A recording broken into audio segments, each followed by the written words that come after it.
si les banques centrales n'interviennent pas, c'est l'effondrement de la finance. D'un seul coup, par un coup de baguette magique, parce que la monnaie est magique au départ, elle peut l'être à la fin, on peut annuler 400 milliards de dettes. Et tu dis, mais est-ce que ce que je viens de faire là, tu vois, est-ce que c'est lié aux 60 000 ménages qui risquent de perdre leur emploi, tu vois? Et tu te poses des questions.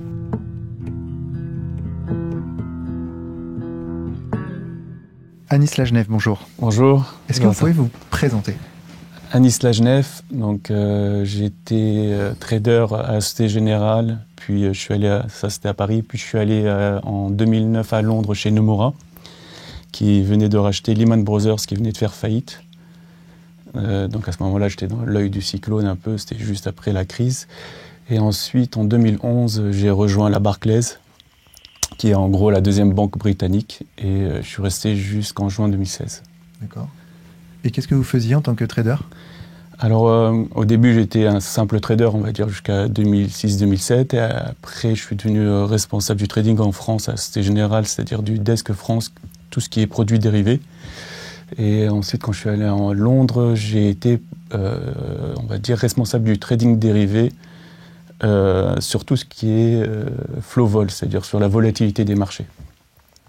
Ok. Donc vous étiez à des postes de responsabilité? Oui, assez élevé à la fin. Ouais. J'ai monté tout doucement la pyramide. J'étais un bon trader, on va dire, à l'ASG. Et quand je suis allé à Londres, j'ai pris des postes à responsabilité. Un bon trader, ça veut dire quoi? C'est-à-dire un des meilleurs PNL sur mon périmètre. C'est-à-dire qu'on arrive à connaître les performances par rapport aux profits qu'on fait. Et donc, j'étais parmi les meilleurs à ce moment-là. Vous étiez celui qui engrangiait le plus de profit, oui. De profit, ouais. D'accord. Sachant que moi, je faisais un peu le métier qui était un peu ce qu'on appelle un métier de hard trader. C'est-à-dire que c'est un métier de ce qu'on appelle de flux. On achète, on vend. Ce que je dis à tout le monde, ça pourrait être du poisson. C'est pareil, sauf qu'il y a un peu de maths derrière. Donc il fallait très vite. Et c'est un mélange, on va dire, de maths et de pur trading. C'est pour ça que on va dire, c'était passionnant à l'époque. Il fallait très, très, très vite. En plus, là, en l'occurrence, dans les produits dérivés, est-ce que vous pouvez nous expliquer de la façon la plus pédagogique possible ce que sont les produits dérivés? Ah bah, ça c'est une large question, mais pour faire simple, ce qui est dur à comprendre dans le monde normal, c'est que, par exemple, si je me promène dans la rue et que une voiture me plaît pas, je peux pas dire elle me plaît pas cette voiture à ce prix-là, je la vends. Ce qui est beau dans le monde de la, pas beau, non, on va dire, ce qui est passionnant, on va dire. Ouais. Je sais pas quoi dire, mais en gros, si je vois dans la rue une voiture qui est pas belle ou un appart qui est trop cher, je peux le vendre, l'acheter avec une certaine maturité ou pas, acheter une option dessus, c'est-à-dire que je dis, bah, si elle vaut 100 aujourd'hui, bah, je pense qu'elle va valoir 80 dans 2 ans. J'ai envie d'acheter l'option de la vendre à 90 dans 1 an. Et en fait, on peut faire toutes ces choses-là, un peu compliquées. Et c'est en gros acheter, pour faire simple, des assurances sur des actions. C'est ce que je faisais exactement. Ce qu'on appelle des puts, ce sont des assurances, ou des calls, c'est-à-dire des options d'achat. Mais derrière, il y a beaucoup de calculs.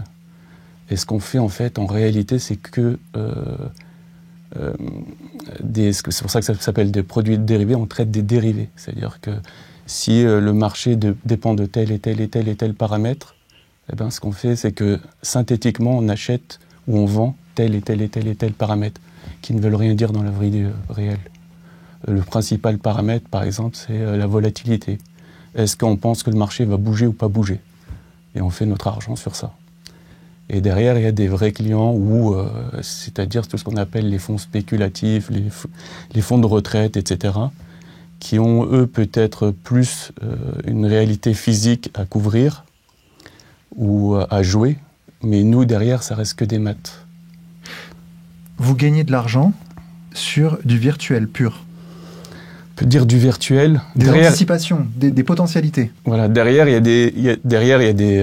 des vraies entreprises, il y a des vrais investisseurs, ça peut être des fonds de retraite, des fonds spéculatifs, etc. Mais nous, en tant que tel, on retravaille le produit pour que ça soit juste des dérivés mathématiques, c'est-à-dire qu'on traite juste des paramètres. Et on a ce qu'on appelle une sensibilité à chaque paramètre, Si un paramètre monte, on fait de l'argent. Si celui-là baisse, on en perd, etc. Mais faire de l'argent, justement, comment on peut faire de l'argent sur des paramètres mathématiques ? Parce que derrière, c'est la complexité de la finance, en fait. La finance, au départ, c'était j'achète ou je vends du crédit avec intérêt. Et petit à petit, au fil du temps, ça s'est complexifié.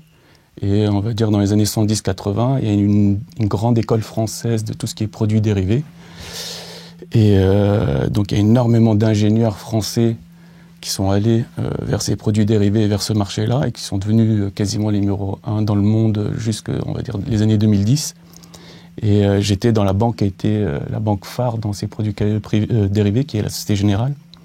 Donc on a énormément de polytechniciens, de Mines Paris, etc., d'ingénieurs qui viennent et de docteurs en mathématiques qui ont justement mis en place tous ces produits-là qui sont apparus et qui sont accélérés, c'est-à-dire leur utilisation à la fin des milieu des années 70, quand il y a eu la fin des accords de Bretton Woods.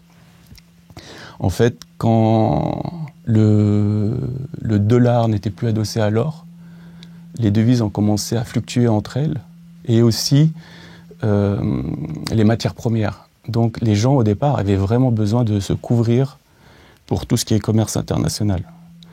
Mais ça a ouvert un peu la boîte de Pandore à de plus en plus de produits dérivés qui sont allés vers les actions. Et donc la Société Générale, qui est allée dans ce domaine-là à la fin des années 80, début des années 90, qui a été pionnière, a fait énormément d'argent dans ce domaine-là. Elle a été suivie de près après par BNP, Crédit Lyonnais, etc., toutes les autres banques. Et ça s'est complexifié de plus en plus. Et à la fin, c'est ça qui est hallucinant, c'est qu'on traite des choses qui sont complètement déconnectées du monde. Par exemple, l'indice le plus traité dans le monde, c'est le VIX. Et le VIX, c'est quoi ? C'est ce qu'on appelle l'indice de la peur. C'est pas un indice qui repose sur des sociétés réelles qui traitent en bourse. C'est un indice qui repose sur la volatilité de l'indice américain, qui est le S&P. C'est-à-dire que constamment, les gens vont jouer, est-ce que le marché va bouger ou pas bouger ? Voilà, c'est ça. Et si on fait la bonne anticipation, on gagne de l'argent ? Ah oui, là, au moment du Covid, il y a un trader, par exemple, qui a fait quasiment 2,5 milliards. Ouais. De quoi ? De dollars ? Ouais, de dollars. Parce qu'il a anticipé que les marchés allaient bouger énormément. Alors, on ne sait pas, est-ce qu'il couvrait son fonds spéculatif ou c'était vraiment des positions à lui seul, mais lui, en tout cas, a fait 2,5 milliards.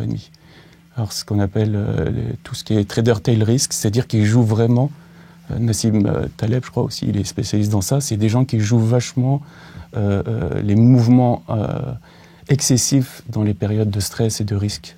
Et c'est ce qui s'est passé en mars, il y a énormément de gens qui ont fait de l'argent là-dessus. Alors, il y a des gens qui ont fait de l'argent et des gens qui ont perdu. Voilà, il y a des gens qui ont perdu, et dans ces gens qui ont perdu, et elles étaient très très mal à ce moment-là, il y a eu les banques, et les banques commerciales. Mais elles ont eu de la chance, parce que ça fait à peu près, aux US, ça fait à peu près 10 ans, et en Europe, ça fait depuis 2015 officiellement, mais ça a commencé avant. À chaque fois que ça se passe mal et que l'économie va mal, en fait, il y a les banques centrales qui interviennent et qui calment les marchés et qui font en sorte que les banques peuvent, d'une certaine façon, si on est mauvaise langue, on dit éponger leurs pertes, pardon. Et si on veut être plus sympa, on va dire ça les aide à ne pas perdre de l'argent parce que les marchés remontent, les risques retombent et donc ça leur permet de survivre. Mais là, en l'occurrence, on est dans une situation particulière parce que le risque est incertain aujourd'hui avec le Covid. Il l'était avant en fait, et c'est ça qui est incroyable, c'est que la finance, tout ce que je raconte depuis tout à l'heure, ça repose sur des modèles. Alors les modèles essayent un peu de modéliser, ça c'est le mot, le risque futur, mais c'est des modèles imparfaits. Et ce que voient très mal les modèles, c'est justement les situations de mouvements brutaux. C'est-à-dire que ça, quelque chose qui est imprévu, qui est quasiment de l'ordre de ce qu'on va dire de la rupture, ce qui est le cas avec le Covid, ça, les modèles n'arrivent pas très bien à le voir, et ça peut faire des mouvements qui s'accélèrent et qui se génèrent les uns les autres. C'est pour ça qu'on est dans une cycle de baisse. On a vécu ça en mars avec les stocks qui perdaient le CAC qui a touché 3500 alors qu'il venait de 6000 au mois de janvier.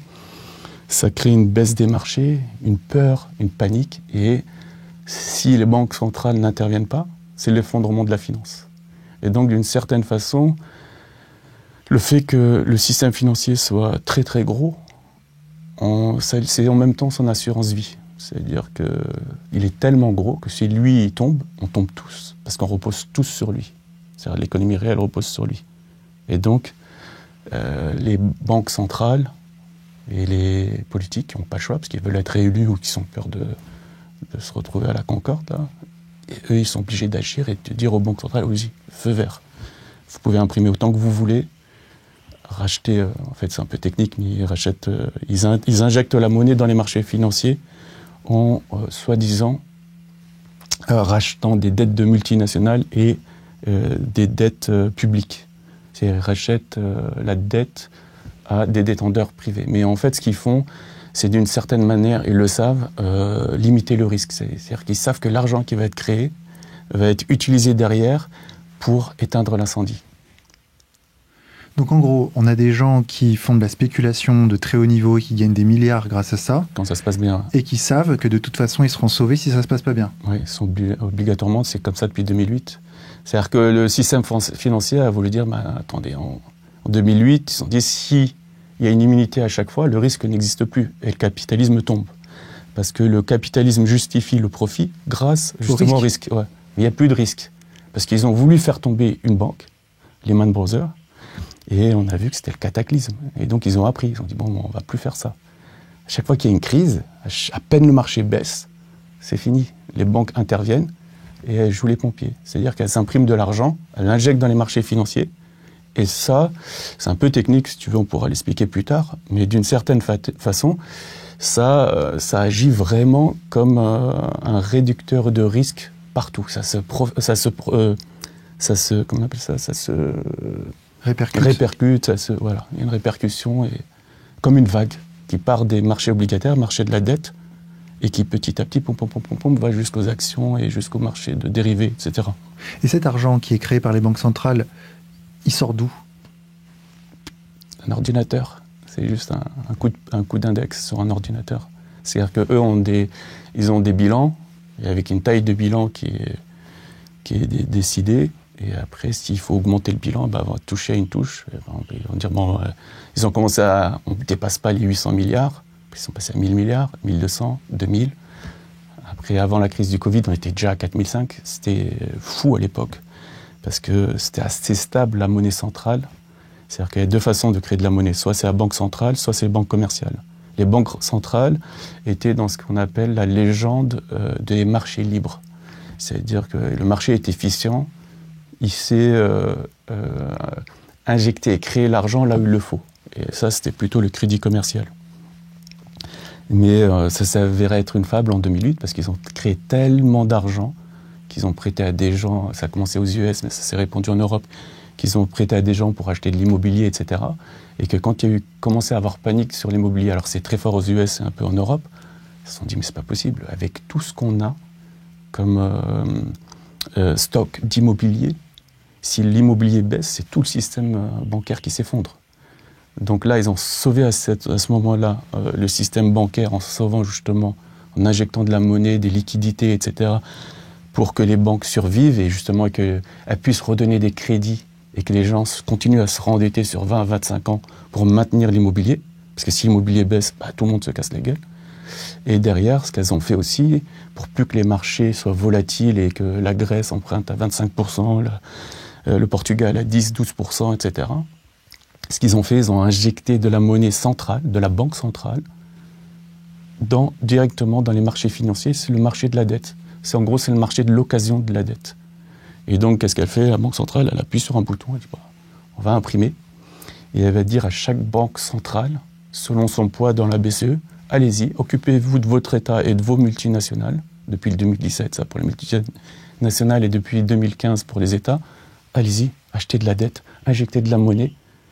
Et une fois que ceux qui vendent leur dette se retrouve, je vais dire vulgairement, avec de la fraîche, parce que c'est exactement ça. Hein, pour moi, c'est quasiment un business qui ressemble à celui des dealers. Ils se retrouvent avec la fraîche, ils ne savent pas quoi en faire. Ils ne veulent plus l'investir dans le marché de la dette parce que les taux d'intérêt ne valent plus rien à cause de la Banque centrale, du fait de son action. Et ils vont vers les marchés actions. Ils se disent, moi, l'État français va me donner du négatif, je vais en faire quoi?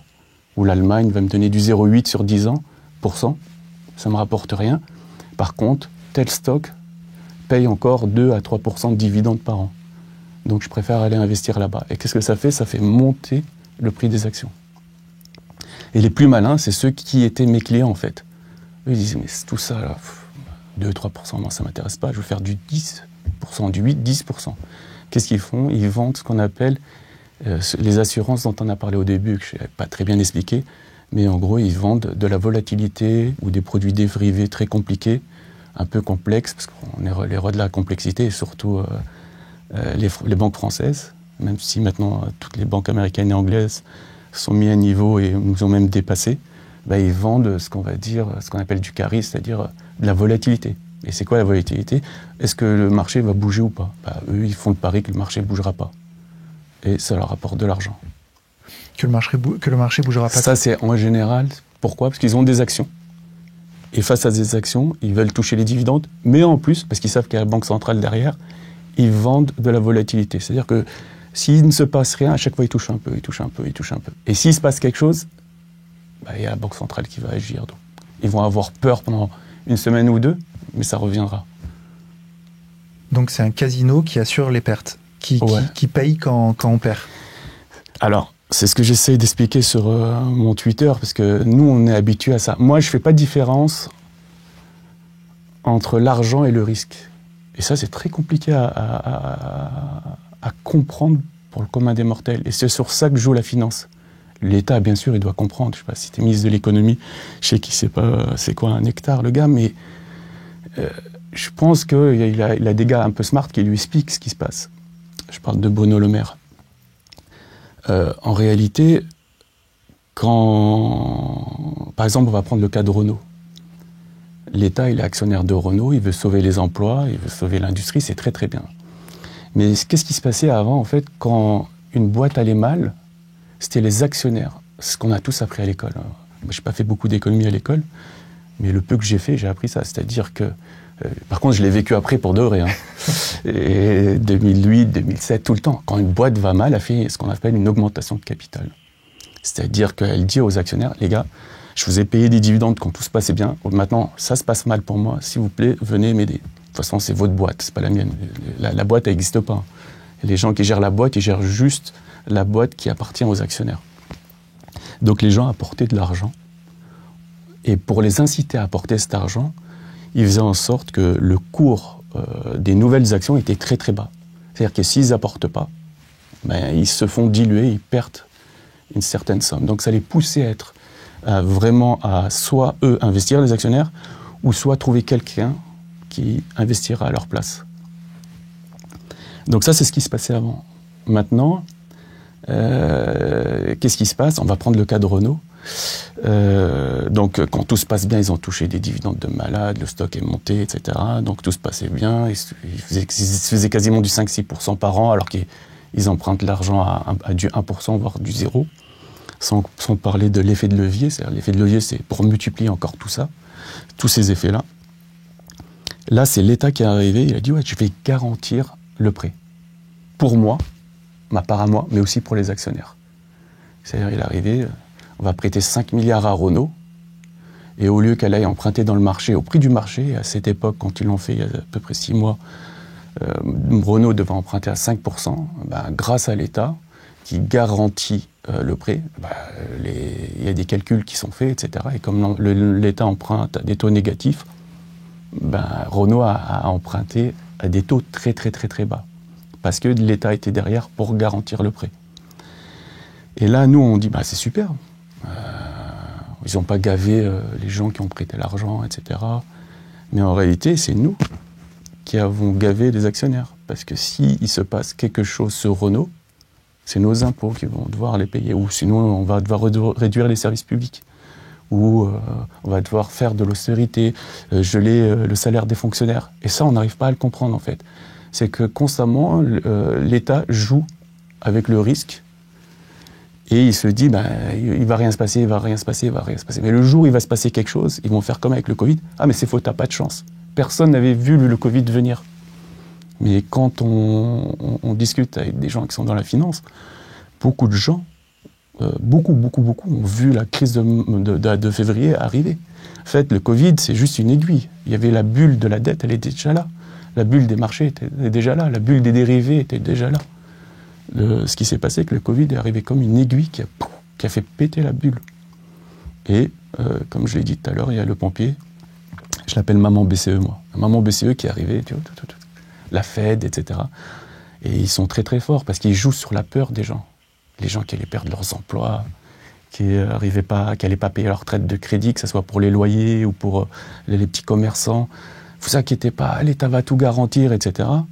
Mais derrière toute cette injection, il y a une petite partie qui sert à l'État, pas une petite, on va dire une bonne partie qui sert à l'État, etc., et à garantir les prêts, et l'autre partie, ça sert à réduire les risques, à faire remonter les actions, etc. Et ce qui est hallucinant, c'est que maintenant, le CAC est quasiment sur les niveaux de pré-crise, le S&P, il est 10% au-dessus.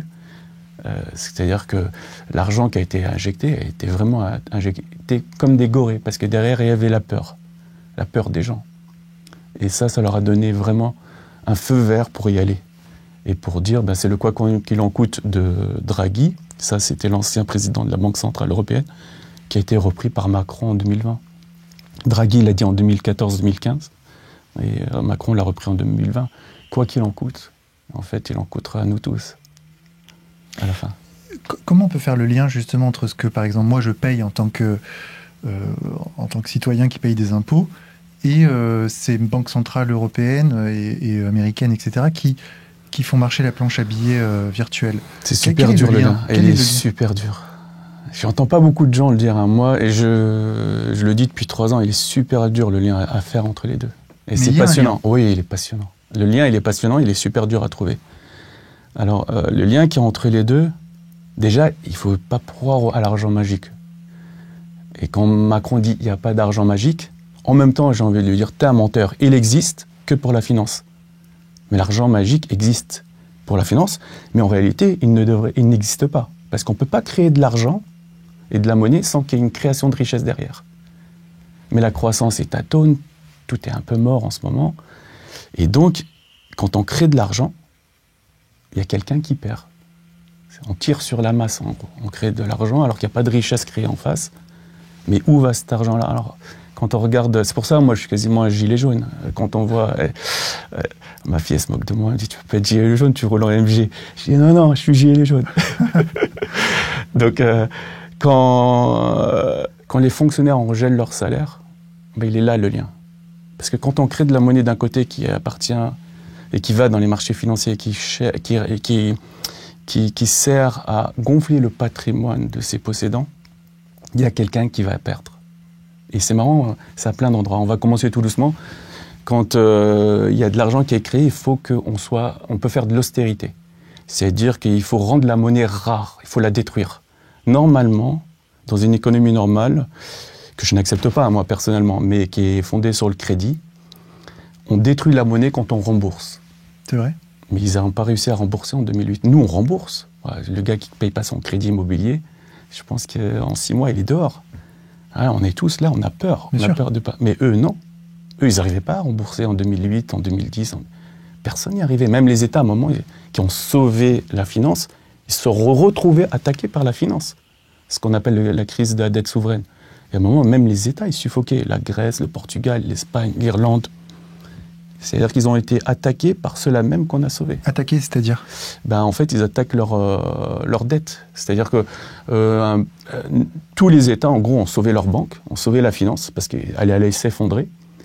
Mais eux, ils savent qu'ils ont été aidés. Ils spéculent contre leur État, ouais. Contre les États. Des États qui les ont aidés. Ouais. C'est pour et ça ils font de l'argent sur... Beaucoup. C'est pour ça que moi, j'étais dégoûté à ce moment-là. Très dégoûté. Ah ouais. Moi, c'était... là, je comprends... Avant, je t'ai dit, moi, je m'en foutais. J'étais un petit trader, je voulais Pour moi, c'était des maths, etc. Je faisais pas trop la connexion avec la vraie vie, tu vois. Ouais, c'était des maths, j'avais des clients, j'achetais, je vendais, etc. Mais après, quand je commençais à dire un peu mûrir et comprendre un peu ce qui se passe et prendre de la hauteur, là, je commençais à me poser vraiment des questions de morale, mais j'étais peut-être le seul. Hein. Personne. Tu sais, des fois, tu es dans un repas et tu demandes, mais est-ce que Dieu existe? T'es le mec le plus relou du repas. Là, tu dis à des gens, mais est-ce que ce qu'on fait est bien? À quoi ça sert? Voilà, tu leur mets le cafard, les gars. Là, ils changent tout de suite de sujet. Parce qu'ils ne se posent même pas la question. Alors, ils te diront toujours ce que j'entends à la télé. Des fois, j'ai envie de rentrer dedans la télé. Tous ces économistes-là qui sont du sérail, qui te disent mais non, c'est la liquidité, c'est le marché, l'efficience des marchés, la main du marché, etc. Quasiment un discours religieux, tu vois, pour que tu y crois. Mais on n'y croit pas. Moi, j'y crois pas. Parce que j'ai vu de mes propres yeux, ceux qu'on a sauvés, et d'ailleurs les hedge funds allaient tous s'effondrer, etc. À ce moment-là, il y en a qui faisaient de l'oseille, mais énormément qui perdaient de l'argent. Et quand on est venu sauver la finance, les banques, les multinationales, etc., quand tout allait repartir, ils ont attaqué les États. Parce que si les États sont énormément endettés pour aider toutes les banques et les multinationales, etc., comme Renault à l'époque, Peugeot, même si les banques ont remboursé rapidement, en gros, ce qui s'est passé, et c'est l'idée que je donne, c'est qu'on a eu un trou dans le PIB. C'est-à-dire que les banques, c'est comme s'ils nous avaient détruit le magasin France. OK ? Et on a mis peut-être 5-6 ans à le reconstruire. On a un manque de chiffre d'affaires, qui sont les impôts qu'on aurait pu lever ou le commerce qu'on aurait pu faire. Mais eux, ils disent, moi, je t'ai remboursé pour faire tes travaux. Ah, mais tu m'as remboursé vite fait, c'est vrai. Mais moi, j'ai eu un trou dans mon économie. Et c'est un trou à peu près entre 6 et 700 milliards. Et les banques, les États sont mis à s'endetter. Et les gens, en fait, à un moment, ont des limites de risque. Ils ne peuvent pas prêter à un État jusqu'à l'infini si la monnaie commence à manquer. Donc, ce qui s'est passé, les taux d'intérêt des États sont montés, surtout ceux des pays périphériques. Alors, c'est les pays du Sud, tout ce qui est Portugal, Espagne, Italie, ont commencé à souffrir, eux, à avoir des taux qui sont montés à 6, 7, 8%. La Grèce était même à 2 chiffres, c'est monté même au plus haut à 20%, 20-25%. Et à ce moment-là, il a fallu agir. Et donc, au niveau de la France, on l'a vécu un peu plus facilement que les Grecs. Mais par exemple, tout ce qui est gel des salaires des fonctionnaires, tout ce qui est austérité, augmentation des taxes, perte du pouvoir d'achat, tout ça, c'est lié. C'est lié à ces politiques d'austérité. Et c'est ce qui a fait sortir les Gilets jaunes. En fait, c'est drôle parce que on parle beaucoup de complotisme, populisme, etc. Moi, franchement, j'ai appris à être humble. Parce que les mecs, ils peuvent ne rien comprendre à tout ce que je raconte, mais au moins, ils sentent ce qui se passe. Ils savent... ils sont sortis parce qu'on a augmenté la taxe d'essence de 5 centimes. Mais c'est pas vrai. Ça, je pense, c'est la goutte d'eau. C'est que les gens, ils ressentent, en fait. Tu sais, ce qui se passe dans la finance, c'est à peu près ce qui se passe avec le Covid. On sait que la gestion du Covid n'est pas parfaite. On sait qu'ils ont fait énormément d'erreurs et à chaque fois, ils masquent leurs erreurs pour dire on a fait des erreurs, on est nul, on comprend rien. Mais comme vous, on va essayer de comprendre et de nous adapter à chaque fois. Non. C'est eux savent tout et nous, on sait rien. Et nous, on est des complotistes. Dans la finance, c'est pareil. Moi, je suis de l'intérieur, je comprends les mécanismes, mais je suis étonné que des gens arrivent à se plaindre du système et quasiment au bon moment, en fait.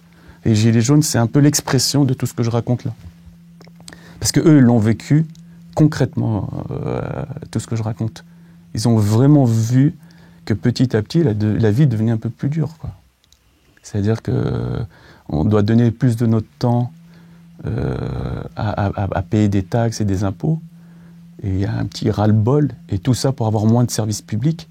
Et à quoi ça sert tout ça, en fait? Ça sert à créer de la rareté de la monnaie. Et à cause de qui c'est arrivé? À cause de la finance. Et quand tu vois au même moment, les bonus qu'il y avait dans la finance, ils ont été un petit peu moins bien que 2008, mais c'était des baisses de 5-10%. Moi, je l'ai dit officiellement combien je touche. Tu vois, je touche beaucoup d'argent.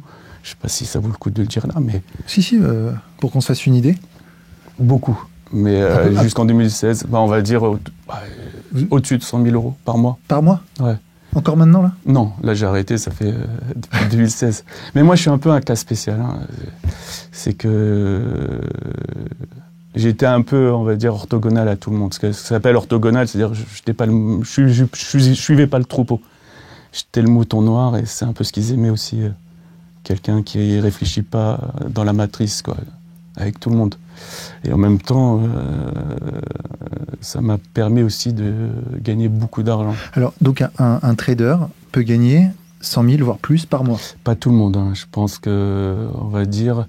Là, il y a des chiffres officiels. Il y a une banque française, même deux banques françaises, les deux plus grosses, ont donné des chiffres pour 2019.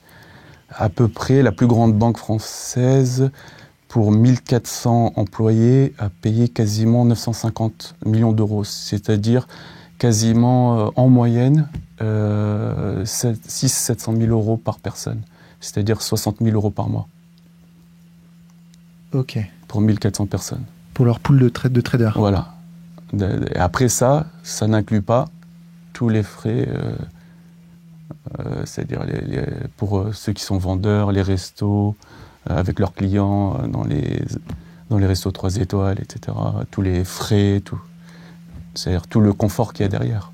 Et votre boulot, c'était de faire gagner de l'argent à vos clients, qui étaient eux-mêmes clients de votre banque? Exactement, ouais. Alors nous, les banquiers, un peu comme ce que je faisais dans la finance, on va dire, c'est la D1. C'est pas la Champions League. La Champions League, on va dire, c'est vraiment les fonds spéculatifs.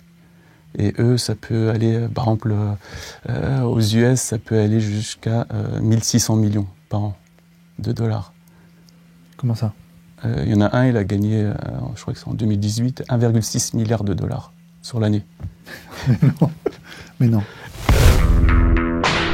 Vous aimez cette vidéo? Sachez que sa production ne dépend que de vous. Cliquez sur le lien qui apparaît maintenant en haut de l'écran pour rejoindre les contributeurs du Média pour tous qui rendent possible la production de cette information totalement indépendante. Je compte sur chacun de vous. Et BlackRock d'ailleurs dans tout ça? Alors, ils sont BlackRock décriés. Enfin, c'est un peu l'archétype de l'instance financière, des fonds vautours, etc. En fait, alors je sais que les Gilets jaunes parlent souvent, par exemple, de la loi 73. Oui. BlackRock, ça me rappelle un peu la même chose. BlackRock, il est dans la matrice, c'est un gros gars, mais c'est tellement vaste, il y a tellement de gens. C'est-à-dire que si on focalise sur lui, c'est bien, mais il n'y a pas que lui, il y a tout le monde.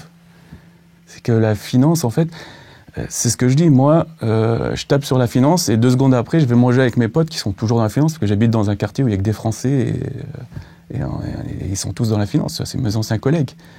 Mais ils sont tous sympas, en fait, un peu, quoi, tu vois. Oui, bien sûr. Tu vois, donc tu les prends personnellement, j'irais leur dire, ah, t'as été trop fort, là. Hein. Quoi, tu vois, des fois, ils lisent ce que j'écris.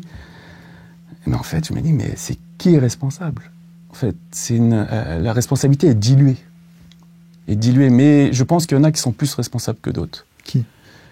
Déjà, plus tu montes dans le grade, dans les grades et dans l'échelle. Moi, j'ai pas pu tenir, par exemple. Je suis monté à un niveau, je savais que c'était ma fin. Pourquoi?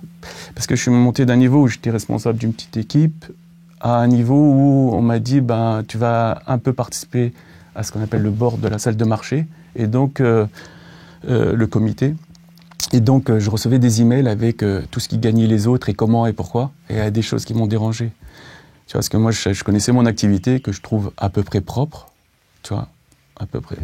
Il y a d'autres activités que je trouve moins propres, tu vois. Genre vous spéculiez sur quoi? Non, nous, on ne spécule pas vraiment, en fait. Nous, moi, je suis ce qu'on appelle un desk de flow. C'est du flux, c'est-à-dire qu'on a des clients. C'est eux les spéculateurs.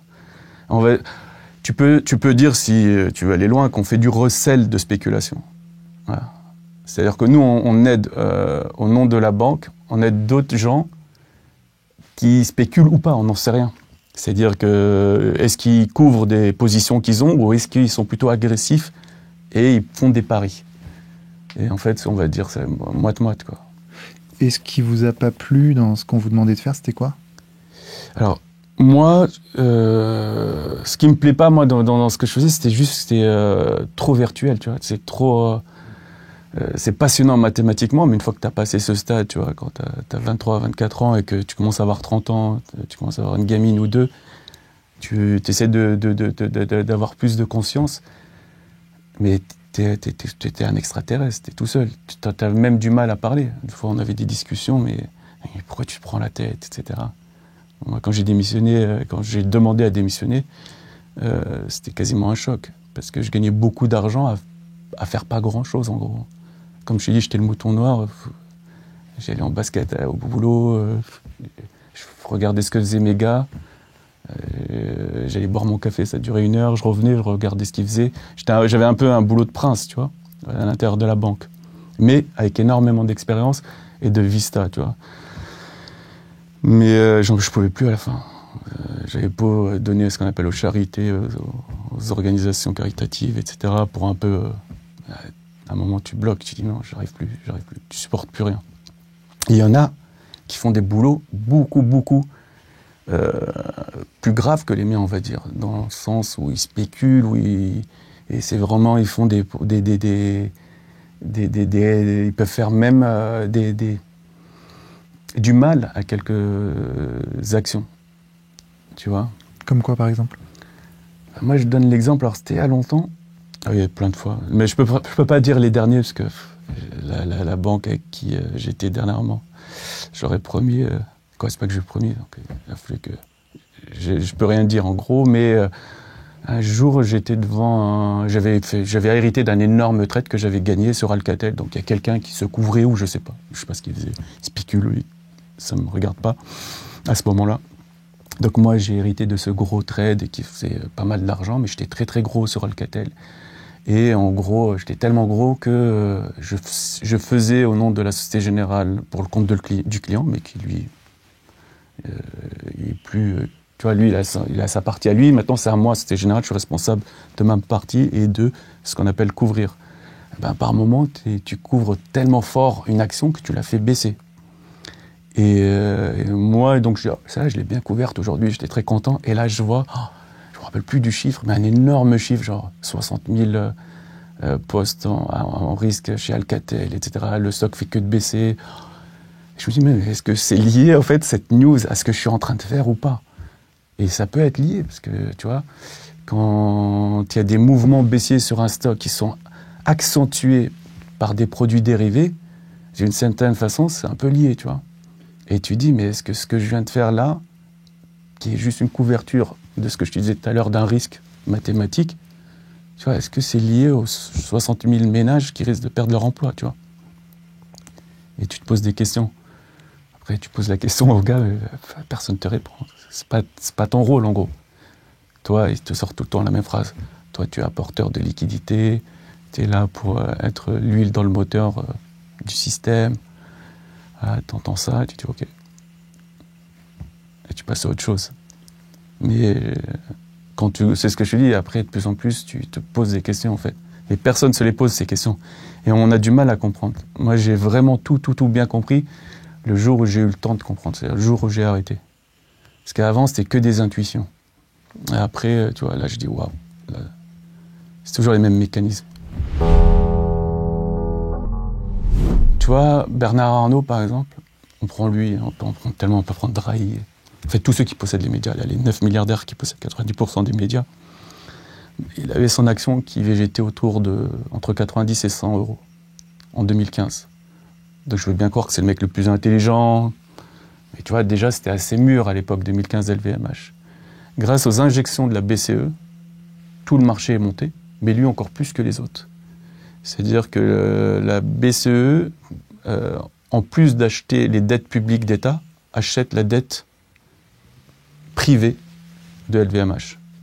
Donc il s'est bavané là dans une émission il n'y a pas longtemps où il a dit oh, mais je comprends pas, c'est trop facile, moi j'y croyais pas, mais tous mes collaborateurs m'ont dit t'inquiète pas, etc. L'argent est gratuit et sera gratuit. Je leur ai dit mais non, mais vous êtes sûr, etc.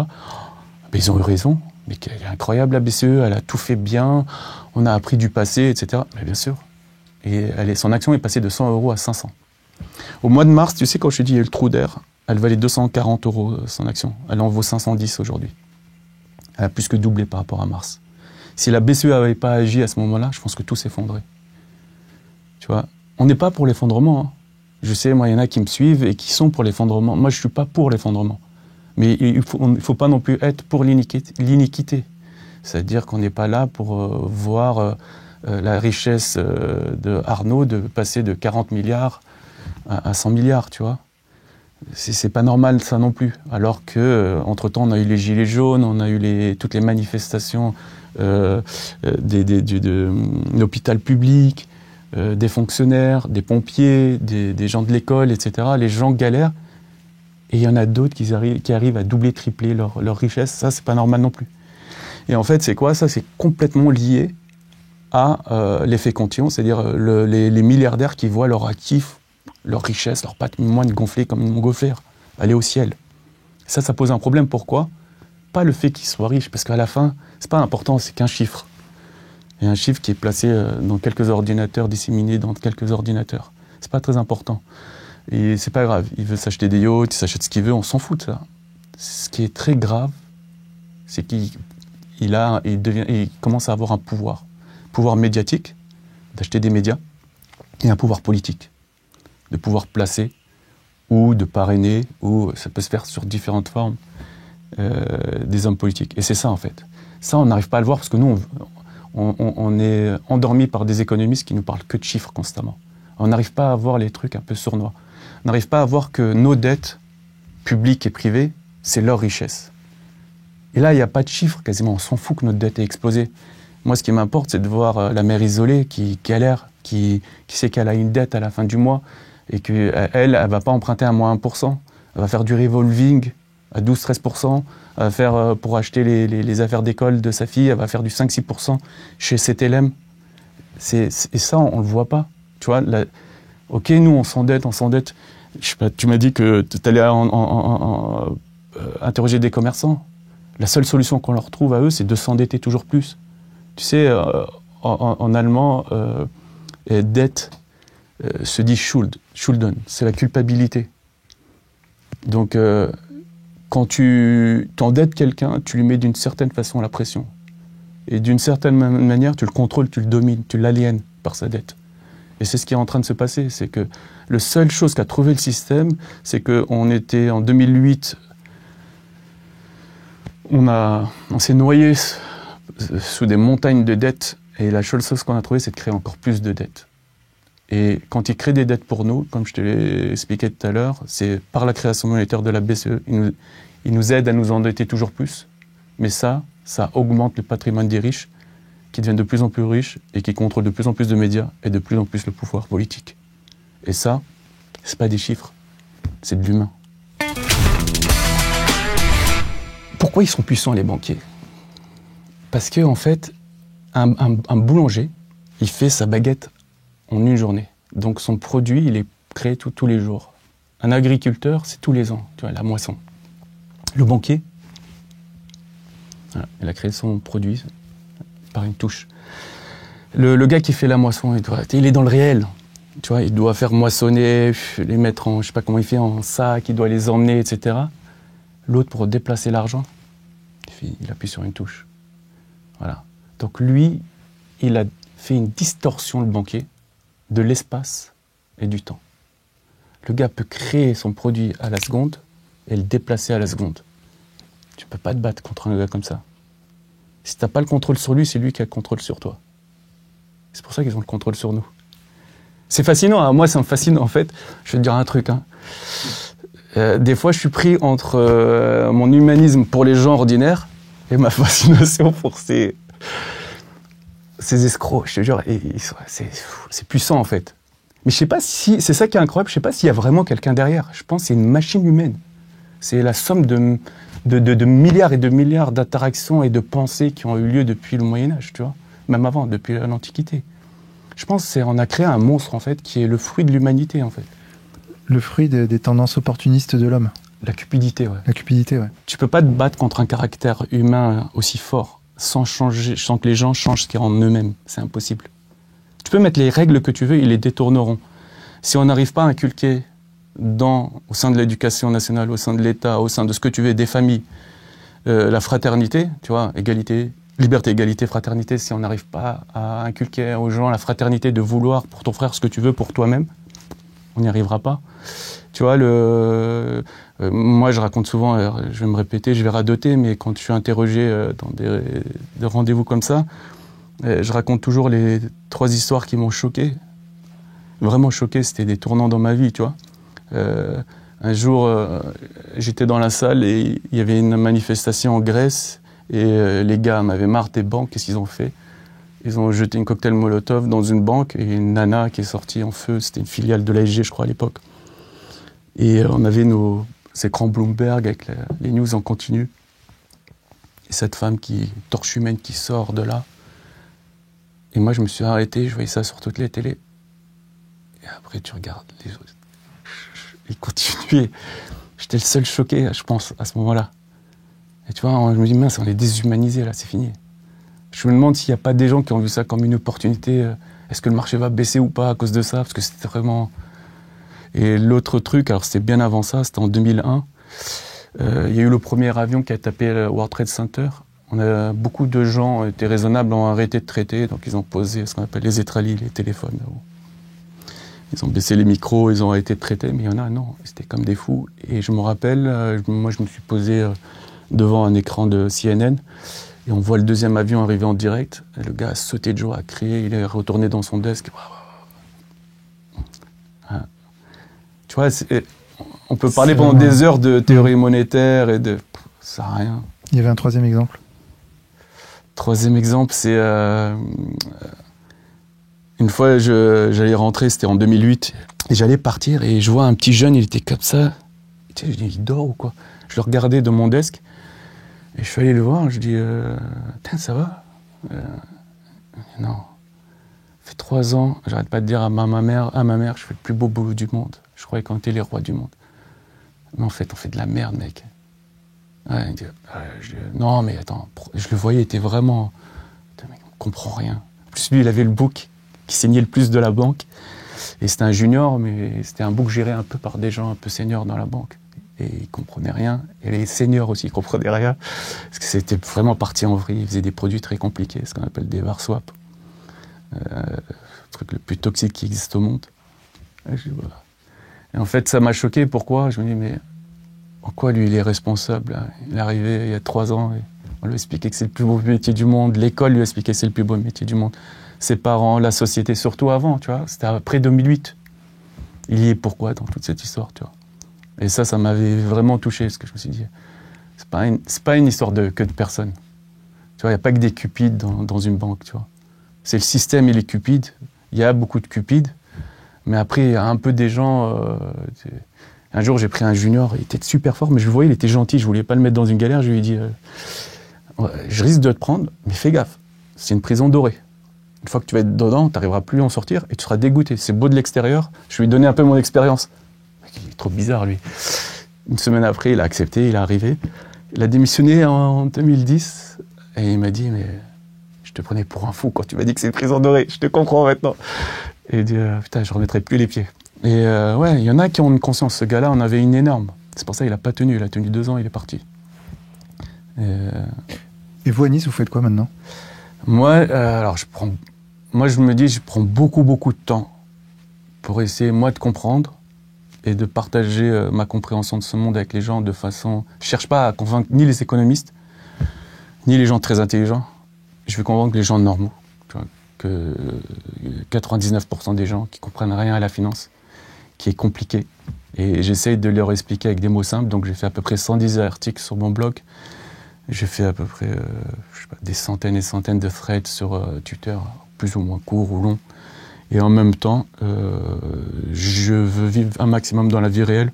J'ai une petite start-up, une petite société que je suis en train de monter. Ça fait 2-3 ans, j'ai une idée en tête. Et c'est pour aider les micro-sociétés à gérer leur business d'une façon très professionnelle.